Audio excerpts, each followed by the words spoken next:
رشید. انہوں نے یہ کہا لوگوں نے کہ اے شعیب یہ جو تم نمازیں پڑھتے رہتے ہو, روزے رکھتے ہو, بڑے نیک بنے پھرتے ہو, کیا تمہاری نمازیں بس یہی بتا رہی ہیں کہ ہم وہ ساری عبادتیں اور ساری پوجا پاٹ چھوڑ دیں جو باپ دادا سے چلے آ رہی تھی, اور اپنے مالوں کے اندر ہم جو کچھ کرنا چاہتے ہیں وہ نہ کریں؟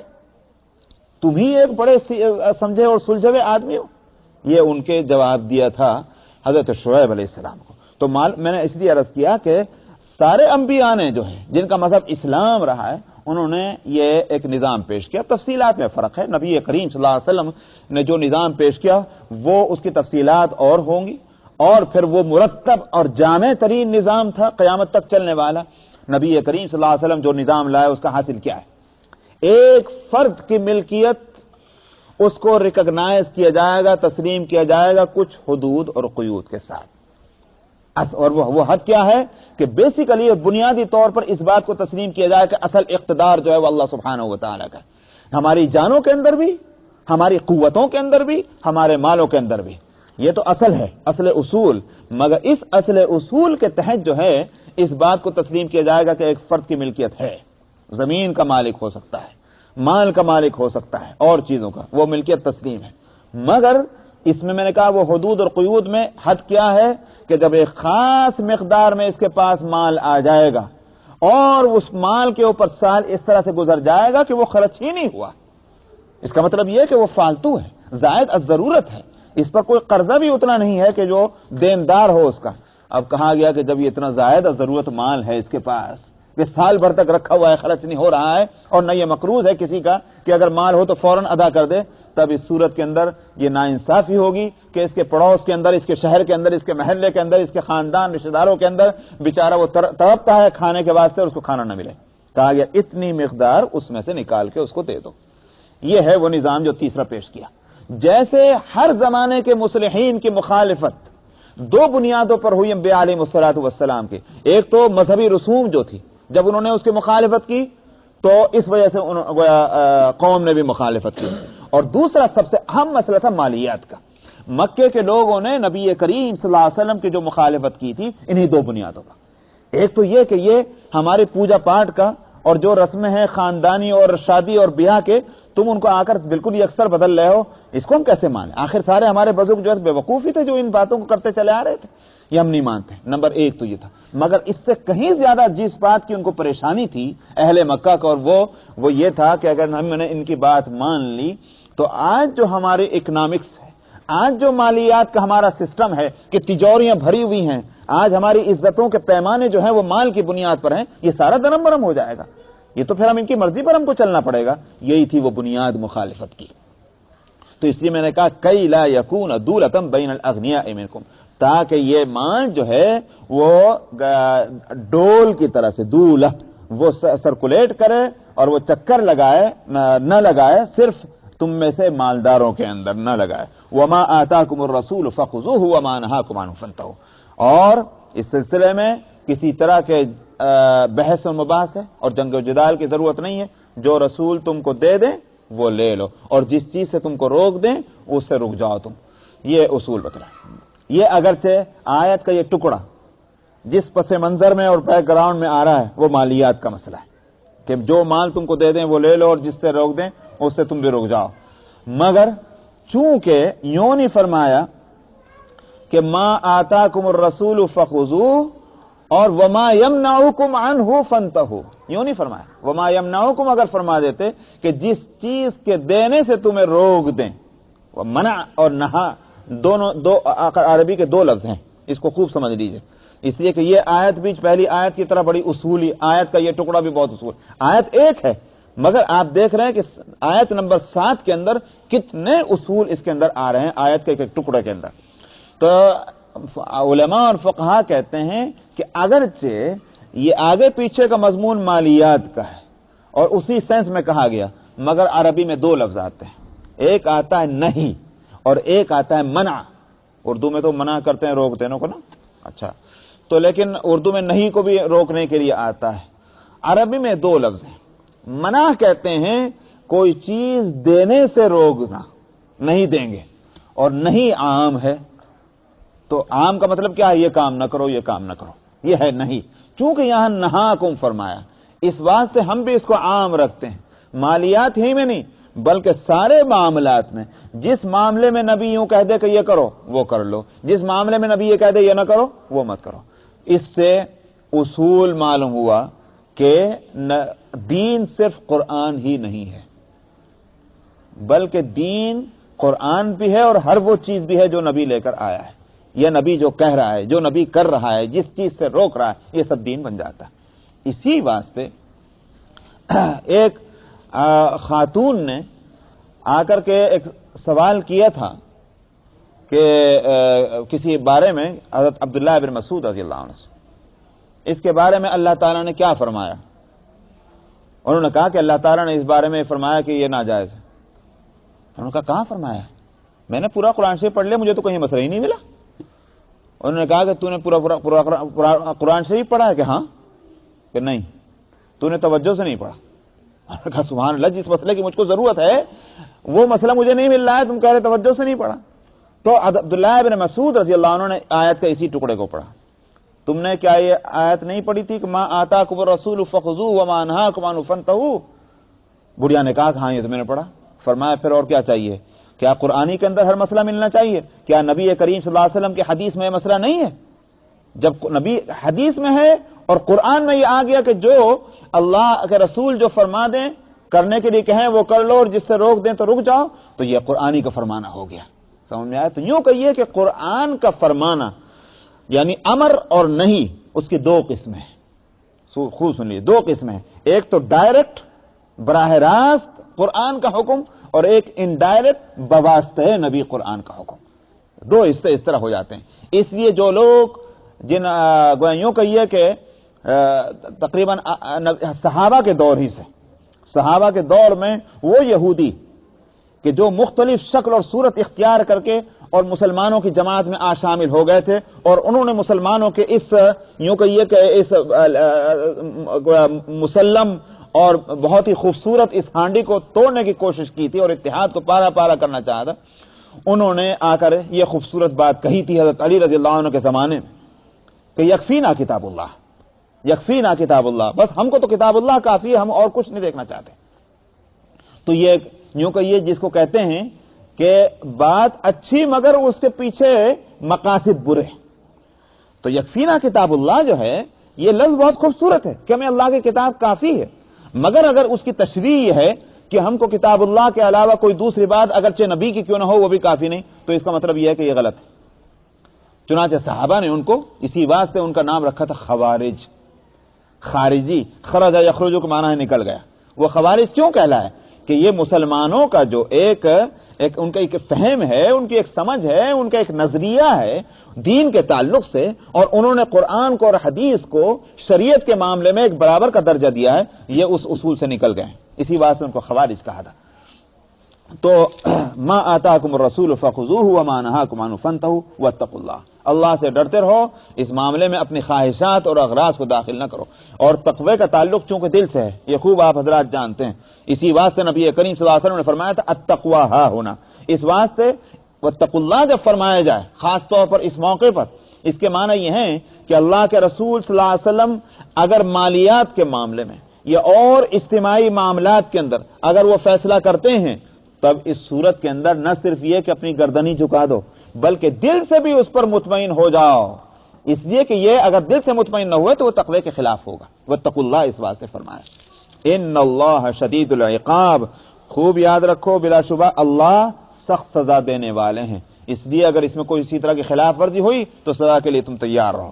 للفقراء المہاجرین الذین اخرجوا من دیارہم، مال فے کے تعلق سے فرمایا کہ یہ کن کے لیے، اوپر اگرچہ 5 مصارف متعین طور پر فرما دیے گئے، لیکن آگے کچھ جو طبقے تھے اس وقت مسلمانوں کے، ان کو خاص طور پر ان کی ایک نشاندہی کی گئی، یعنی حاصل کیا ہوا کہ مال فے کے یہ مستحق کیوں ہیں، مال غنیمت کی طرح فوج میں کیوں تقسیم نہیں ہوتا یہ مال فے، اس کے لیے جو طبقات تھے اس وقت کے مسلمانوں کے، ان کے اوصاف بتلائے گئے ہیں۔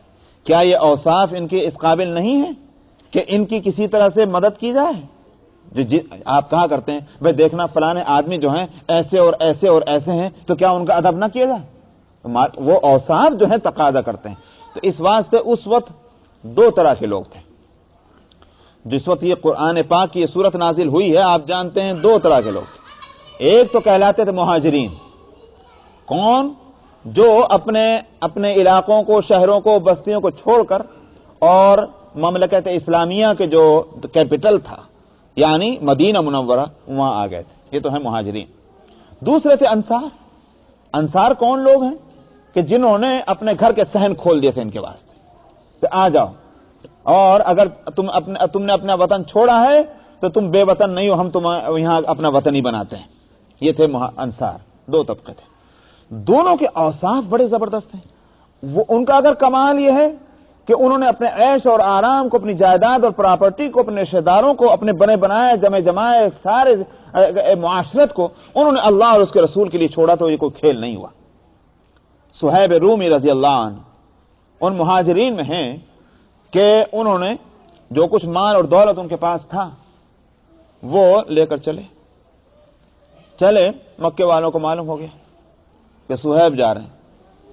آ گئے، راستہ روک لیا اور انہوں نے کہا کہ تم جانا چاہتے ہو جہاں تمہاری جان، وہ تو ٹھیک ہے، تم جہاں چلے جاؤ، تم مکے کے پہلے سے بھی نہیں تھے، آج بھی نہیں ہو، تم روم سے آئے تھے کہیں سے کسی زمانے میں، تو ٹھیک تم جانا چاہتے ہو جاؤ، مگر یہ مال کہاں لے جا رہے؟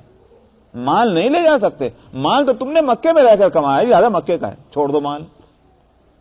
اب آپ بتائیے کہ بھئی تم نے مجھے کوئی صدقہ دیا تھا، تم نے مجھے کوئی خیرات دی تھی، تم نے کوئی ہدیہ دیا تھا، میں نے اگر کمایا ہے، چاہے مکے میں کمایا چاہے کسی اور جگہ کمایا، اپنے صلاحیت سے کمایا، اپنی محنت سے کمایا۔ لیکن صہیب رومی نے کہا کہ اگر اتنی ہی بات ہے تو یہ لو مال۔ وہ مال ان کو دے دیا اور وہ کپڑے جو بدن پر تھے وہی پہن کر مدینہ آ گئے۔ تو یہ ایک واقعہ نہیں، متعدد واقعات ہیں اس طرح کے۔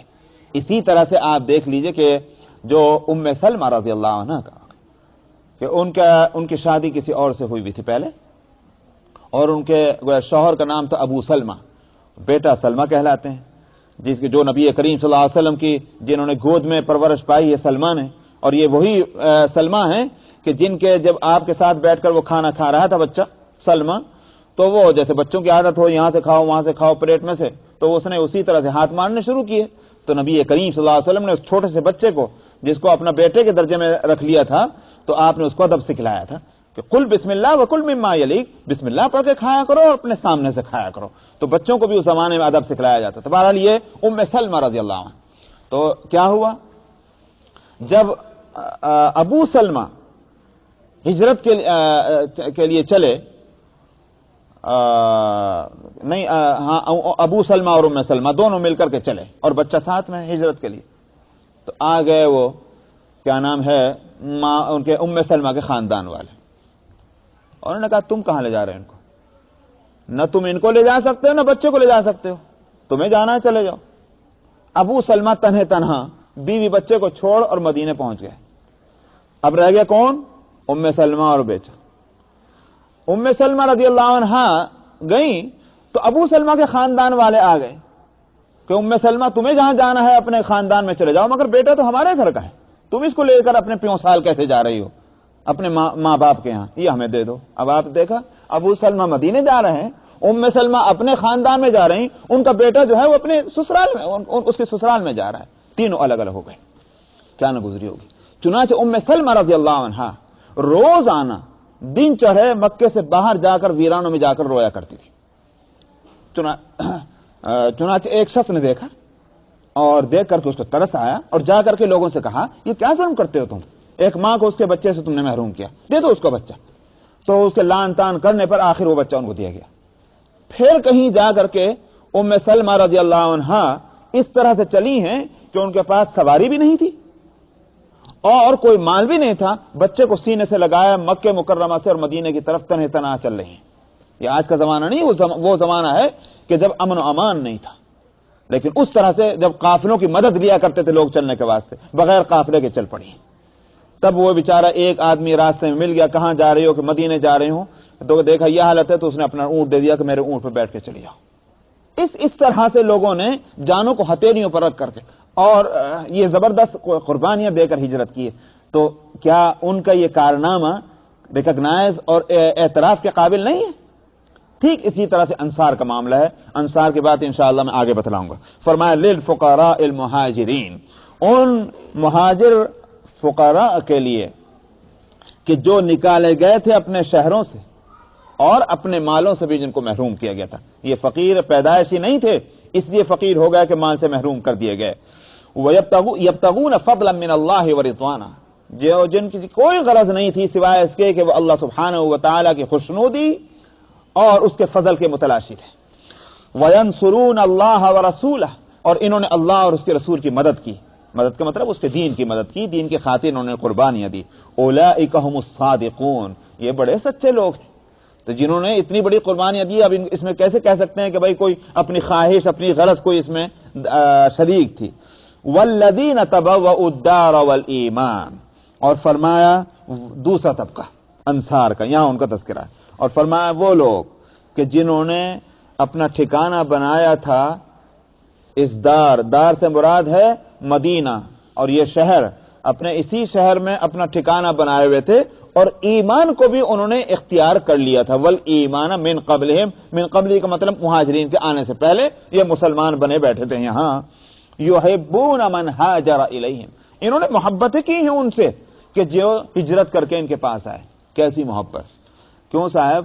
دیکھیے آج حکومت ٹیکس مانگتی، اور ہم سب کو خوب معلوم ہے کہ ٹیکس کا جو پیپر آتا ہے اس میں لکھا ہوا ہوتا ہے کہ آپ کے ٹیکس کا اتنا پرسنٹ یہاں خرچ ہوگا، یہاں خرچ ہوگا، یہاں خرچ ہوگا، اور ہم اس بات کو بھی مانتے ہیں کہ وہ سارے مصارف ہمارے ہی ہیں، ہمارے فائدے کے لیے۔ بھائی اسکول آخر ہمارا ہے، لائبریری آخر ہماری ہے، پولیس کس کے لیے؟ ہمارے لیے، روڈ اور ہائی وے کس کے لیے؟ ہمارے لیے ہیں، یہ سب ہمارے لیے، ہم ہی تو استعمال کرتے ہیں۔ مگر ایمانداری سے بتائیے کہ اس ٹیکس کو ہم زور زبردستی تو دیتے ہیں، دل سے خوش ہو کر بہت پسند کرتے ہوئے، کب اگر جان چھٹی ہو تو جان چھڑا ہی نہ لیں گے۔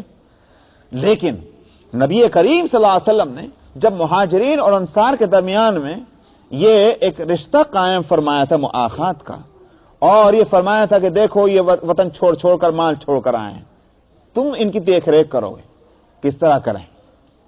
جب یہ بات ہو گئی، فیصلہ بارگاہ نبوت سے ہوا کہ اب ذمہ داری ان کی تمہارے اوپر ہے، تو یوں بھی ہو سکتا تھا ٹھیک ہے بھائی ہم تمہیں کھانا کھلا دیا کریں گے، سمجھ میں آیا، ایک آدھ جوڑا کپڑا دے دیں گے۔ یہ نہیں ہوا۔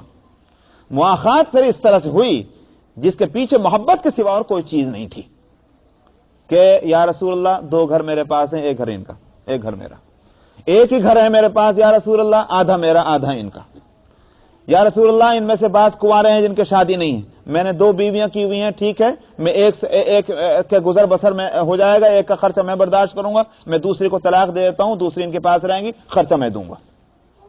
یہ سب کچھ ہوا، اور کپڑوں کی تقسیم، برتنوں کی تقسیم، زمینوں کی تقسیم، یہاں تک یہ صورت ہوئی کہ جب زمینات کی تقسیم کا مسئلہ آیا کھیتیوں کی، اور وہ دے دیا گیا آدھا آدھا، تو مہاجرین نے عرض کیا یا رسول اللہ یہ ہمارے مہاجر بھائیوں نے ہم کو زمینیں دے تو دی، مگر ہم کریں گے کیا لے کے؟ اس لیے ہم کو تو کھیتی کرنی آتی ہی نہیں، ہم تو مکے کے رہنے والے، ہم کو کیا معلوم کھیتی کیسی ہوتی۔ تو انصار نے سنا، عرض کیا یا رسول اللہ یہ ہمارے مہاجر بھائی فکر نہ کریں، یہ اگر ان کو کھیتی کرنی نہیں آتی ہم کریں گے ان کے حصے کی کھیتی، ان کے زمینوں میں کھیتی ہم کر کے لائیں گے۔ کیا کرتے تھے کہ جس زمین کے 2 حصے کر دیے گئے، اگر 10 ایکڑ زمین ہے تو 5 ایکڑ مہاجر کو دے دی اور 5 ایکڑ اپنے پاس رکھی، اور 10 ایکڑ کے اندر کھیتی خود کر رہے ہیں، ان میں بھی 5 ایکڑ کا غلہ ان کے یہاں پہنچا کر اپنے پاس جو 5 ایکڑ کا غلہ ہے اس میں سے بھی لے جا کے پہنچا رہے ہیں، یہ ہماری طرف سے ہدیہ ہے، وہ تو تمہارا حصہ ہے مگر یہ ہماری طرف سے ہدیہ ہے۔ اس کے پیچھے محبت نہیں تو کیا ہے؟ فرمایا یحبون من ہاجر الیہم، انہوں نے محبت کی ہیں ان سے جنہوں نے ان کی طرف ہجرت کی ہے۔ ولا يجدون في صدورهم حاجة مما اوتوا ويؤثرون على انفسهم ولو كان بهم خصاصة، اور یہ اپنے دلوں کے اندر، سینوں میں کوئی حاجت اور ضرورت نہیں محسوس کرتے ان چیزوں کے تعلق سے کہ جو یہ مہاجرین دیے گئے۔ واقعہ کیا ہوا تھا؟ واقعہ یہ ہوا کہ جب بنو نذیر کی یہ تمام جائیداد اور زمینات اور باغات یہ سب جو ہے مسلمانوں کے پاس آئے، مطلب یہ کہ نبی کریم صلی اللہ علیہ وسلم کو اس کا اختیار ہوا، کہ جو چاہے سو کریں، اور آیتیں اتر چکی ہیں کہ اس کی تقسیم ہوگی. تو نبی کریم صلی اللہ علیہ وسلم نے مہاجرین اور انصار کو جمع فرمایا اور فرمایا کہ بھائی اب اتنی بڑی پراپرٹی آ گئی ہے، بڑے قیمتی باغات ہیں، مکانات ہیں، یہ ہمارے، اس کی تقسیم کس طرح ہو؟ دو صورتیں ہیں. ایک صورت تو یہ ہے کہ تم نے مہاجر بھائیوں کو اپنی جائیدادیں دے دی تھیں، وہ تم کو واپس دے دی جائیں، اور یہ جو ہے اب یہ مہاجرین میں تقسیم کر دیا جائے. ایک صورت. اور دوسری صورت یہ ہے کہ وہ جو کہ تم رہنے دیا جائے، اس کی تقسیم تم میں اور ان میں مساوی کر دی جائے، مہاجرین اور انصار میں. دو صورتیں ہیں، کیا پسند کرتے ہو؟ تو اب مہاجروں کے لیے تو کوئی موقع تھا نہیں بولنے کا، وہ تو پہلے لیے بیٹھے ہوئے ہیں، ان کو رائے دینے کا کیا حق ہے؟ ظاہر بات ہے وہ تو خاموش ہیں. انصار نے عرض کیا یا رسول اللہ، ہم جو مہاجر بھائیوں کو دے چکے ہیں وہ تو دے چکے ہیں، وہ تو انہی کے پاس رہنے تھی، اور یہ جو اب آیا ہے یہ بھی آپ انہی کو دے دیجیے، بیچارے کب کے پریشان تھے، ان کے پاس خدا جانے کیا کچھ نہیں رہا ہوگا، ہمیں کوئی ضرورت نہیں، جو ہمارے پاس ہے وہ کافی ہے. فرمایا وَلَا يَجِدُونَ فِي صُدُورِهِمْ حَاجَةً مِّمَّا أُوتُوا، جو کچھ ان کو دیا گیا ہے اس کے تعلق سے اپنے دلوں کے اندر کوئی حاجت مندی نہیں محسوس کرتے. وَلَوْ كَانَ بِهِمْ خَصَاصَةٌ، اگرچہ خود اپنے ہاں تنگی کیوں نہ ہو. اور بھائی خوشحال آدمی اگر خوشحالی کے مظاہرے کر رہا ہے اور سخاوت کر رہا ہے، کیا کمال؟ کمال تو اس کا ہے کہ جس کے پاس دو روٹی ہیں، ایک روٹی دوسرے کو دے اور ایک روٹی پر اپنی قناعت کر لے، جبکہ پیٹ میں دو روٹی آیا کرتی. یہ ہے کمال. وَلَوْ كَانَ بِهِمْ خَصَاصَةٌ. اسی واسطے بے شمار واقعات ہیں. واقعہ یہ ہے کہ نبی کریم صلی اللہ علیہ وسلم نے جس طرح سے تربیت کی تھی اس مقدس جماعت کی، اس طرح کہ معلوم ہوتا ہے کہ انوار نبوت پورے کے پورے اپنے اندر انہوں نے سمیٹ لیے تھے. صحابیات ہوں یا صحابہ ہوں، ایک مزاج بن گیا تھا ان کا. حضرت ام المؤمنین عائشہ رضی اللہ عنہا کا معاملہ مشہور ہے کہ حضرت معاویہ رضی اللہ عنہ نے اسی اصول کی بنیاد پر کہ نبی کریم صلی اللہ علیہ وسلم کے خاندان والوں کو، رشتہ داروں کو زیادہ ترجیح دی جائے گی، تو اوروں کو جو بھی وظیفہ ہو، مگر امہات المومنین ویسے بھی تو مائیں تھی، ماؤں کا حق زیادہ ہوتا ہے. تو 1,00,000 درہم، آج اس کو بڑے آسانی کے ساتھ آپ $10,00,000 کہہ سکتے ہیں. 1,00,000 درہم ام المؤمنین کا سالانہ وظیفہ بھیجا گیا کہ یہ سالانہ آپ کا خرچ. حضرت عائشہ رضی اللہ عنہا نے آیا جب تو باندی سے کہا کہ تو اعلان کر دو وہاں شہر میں کہ بھئی جو بھی ضرورت مند ہیں آ جائیں، لے جائیں، اور تم سب کو دے دو. باندی کو کہا جا رہا دے دو. 1,00,000 درہم، نہ کوئی حساب ہے، نہ کوئی کتاب ہے، نہ گننا ہے، نہ کچھ ہے. باندی نے اپنا شروع کر دیا، صبح سے شام تک سبھی کو لٹا دیا. جب افطار کا وقت آیا تو حضرت عائشہ نے کہا اس کو بلا کر کے کہ بھئی افطار کا وقت آ گیا، کچھ ہے کھانے کے لیے؟ کہ ام المؤمنین آپ نے کہا تھا کب؟ آپ نے تو کہا ہی نہیں، میں نے تو سارا ہی دے دیا. چلو بھائی اچھی بات ہے، سارا دے دیا، بہت اچھا. تو نے یاد کیوں نہ دلایا کہ اتنا تو رکھ لیتی کہ میرا روزہ کھل جاتا. لیکن کوئی پریشانی نہیں. 1,00,000 درہم اس طرح سے لٹا دینا یہ کیا ہے؟ کوئی اگرچہ تنگی ہے مگر کوئی اپنے دلوں کے اندر اس کی کوئی حاجت نہیں. دوسرا واقعہ وہ بھی مشہور ہے. نبی کریم صلی اللہ علیہ وسلم کے ہاں ایک شخص پہنچا، اس نے کہا یا رسول اللہ مجھے بھوک لگ رہی ہے، کچھ ہے تو میرا پیٹ بھر دیجئے. آپ نے اپنے تمام ازواج کے ہاں پیغام بھجوایا، کچھ ہے تو ایک مہمان کے لیے بھیج دو. ان سب کا جواب یہ پہنچا کہ یا رسول اللہ بس اللہ کی طرف سے برکت ہی ہے ہمارے یہاں، تو آج کچھ ہے ہی نہیں، وہاں کیا بھیجا جائے. تو آپ نے پھر اس کے بعد اعلان فرمایا کہ بھئی کوئی ہے جو اس میرے مہمان کو لے جائے. ایک صحابی نے عرض کیا یا رسول اللہ میں اپنے گھر لے جاتا ہوں. لے گیا، جا کر اپنی بیوی سے پوچھا کہ ایک مہمان ہے، کچھ ہے؟ کہ ہے مگر صرف اتنا ہے کہ وہ ہم اپنے بچوں کو کھلا دیں، ہمارے دونوں کے لیے بھی نہیں ہے. تو اس نے کہا کہ ٹھیک ہے، یہ مہمان ہے اور یہ رسول اللہ صلی اللہ علیہ وسلم کے پاس سے میں لے کر آیا ہوں، اس لیے ایسا کرو کسی طرح سے ان بچوں کو تو تم تسلی دے کر سلا دو، اور اس کے بعد تم ایسا کام کرنا کہ وہ کھانا لانا، اور رات کا وقت ہے اور چراغ جلے گا، مہمان آیا ہے تو چراغ جلایا جائے گا. یہ آج کا تو دور نہیں ہے، چراغ جلایا جائے گا مگر کسی بہانے سے بیچ میں کھانا رکھ کر کے چراغ کو بجھا دینا، اور اپنے ہاتھ برتن کی طرف تم بھی بڑھانا، میں بھی بڑھا لوں گا، تاکہ مہمان کو یہ محسوس نہ ہو کہ ہم نہیں کھا رہے ہیں، اور وہ پیٹ بھر کے کھا لیں. چنانچہ یہی ہوا، مہمان نے کھا لیا، بچے سو گئے اور یہ دونوں بھی سو گئے. آخر صبح کو اٹھ کر کے یہ آیت جب اتری تو نبی کریم صلی اللہ علیہ وسلم تو معنی اور مطلب جانتے تھے آیت کا، آیت کے پیچھے کیا چیز ہے. تو آپ نے ان کو مبارکباد دی کہ مبارک ہو کہ تم نے جو یہ عمل کیا، اللہ کو یہ عمل بڑا پسند آیا. ایک دو واقعے نہیں، میں نے کہا کہ بے شمار واقعات ہیں صحابہ رضی اللہ عنہم کی زندگی کے اندر. وَلَا يَجِدُونَ فِي صُدُورِهِمْ حَاجَةً مِّمَّا أُوتُوا وَيُؤْثِرُونَ عَلَىٰ أَنفُسِهِمْ وَلَوْ كَانَ بِهِمْ خَصَاصَةٌ. یہ ایثار کا مسئلہ. تیسرا ایک واقعہ اور یاد آ رہا ہے، وہ بھی سنا دوں. ایک جنگ کے دوران جب شام کو جنگ ختم ہوئی تو ایک شخص جس کا بھائی جنگ میں شریک تھا اور وہ نہیں کہیں نظر آ رہا ہے ٹھکانے پر، سمجھ لیا گیا کہ زخمیوں میں کہیں پڑا ہوگا، یہ ہو سکتا ہے کہیں اس کا شہید ہو چکا ہو. تو وہ جس طرح زخمیوں کو تلاش کرتے ہیں یہ لے کے تلاش کرنے چلا، اور احتیاط اس نے یہ کی کہ پانی کا برتن جو ہے وہ ہاتھ میں لے لیا، پانی کا پیالہ، کہ بھائی اگر وہ شہید نہیں ہوا زخمی ہے تو اس کو پانی پلا کر اس کو کم سے کم اس کے دم میں دم آئے گا، بعد میں دیکھیں گے. چنانچہ پانی کا برتن وہ ہاتھ میں لیا اور وہ زخمیوں کو دیکھتا پھر رہا ہے. اس کا بھائی وہ نظر آیا، وہ کرا رہا، یہ فوراً دوڑ کر اس کے پاس پہنچا اور وہ بیچارہ پانی پانی کر رہا تھا زخموں کی اس تکلیف میں. اس نے پانی منہ کو لگانا چاہا، اتنے میں ایک دوسرے زخمی کی آواز آئی پانی. اس نے کہا کہ پہلے میرے بھائی کو پلا دے، اشارے سے کہا. وہ وہاں پہنچا اس کو پلانے کے بعد اتنے میں تیسرے کی آواز آئی. اس نے دوسرے نے اشارے سے کہا کہ پہلے اس کو پلا دے جو میرا بھائی دوسرا ہے. اس طرح سات زخمیوں تک پہنچ گیا اور ساتویں تک پہنچا تو اس کا انتقال ہو چکا. اب اس نے کہا بھائی میں اب دوسرے کو دیکھ لوں، چھٹے کو، شاید وہ بچاؤ. اس کا بھی انتقال ہو گیا، پانچویں کا یہاں تک اس کے بھائی کا بھی انتقال ہو گیا. پانی کا برتن ہاتھ میں اور 6-7 کے 6-7 جو ہے شہید ہو گئے. جان دینی گوارا کر لی مگر اپنے بھائی پر اپنے کو ترجیح نہ دی. وَيُؤْثِرُونَ عَلَىٰ أَنفُسِهِمْ وَلَوْ كَانَ بِهِمْ خَصَاصَةٌ. یہ سارے واقعات مفسرین اس آیت کے ذیل میں لکھتے ہیں. میں نے کہا آج تو یہ دیوانگی معلوم ہوتی ہے، آج تو یہ مجنونانہ حرکت معلوم ہوتی ہے کہ جو ہے، لیکن واقعہ یہ ہے کہ ان صحابہ کی تربیت اسی طرح ہوئی تھی، ان کے لیے یہ سارے کام آسان ہو گئے تھے. وَلَوْ كَانَ بِهِمْ خَصَاصَةٌ وَمَنْ يُوقَ شُحَّ نَفْسِهِ فَأُولَٰئِكَ هُمُ الْمُفْلِحُونَ. فرمایا جس نے اپنے آپ کے اس بخل سے بچا لیا، فرمایا وہی کامیاب ہے. جس طرح سے عربی کے اندر 2 لفظ آتے ہیں، ایک ہے سخاوت اور ایک ہے جود، جیم واو دال. ٹھیک اس کے مقابلے میں بھی 2 لفظ آتے ہیں، ایک ہے بخل اور ایک ہے شح. سخاوت اور جود کے اندر فرق کیا ہے؟ سخاوت تو اس کو کہتے ہیں کہ ایک شخص کی دل کی کیفیت کچھ بھی ہو لیکن اس نے کسی بھی وجہ سے کچھ مال جو ہے وہ صرف خرچ کر دیا ضرورت مندوں میں، یہ جہاں بھی ہے، کہا جائے گا یہ سخاوت.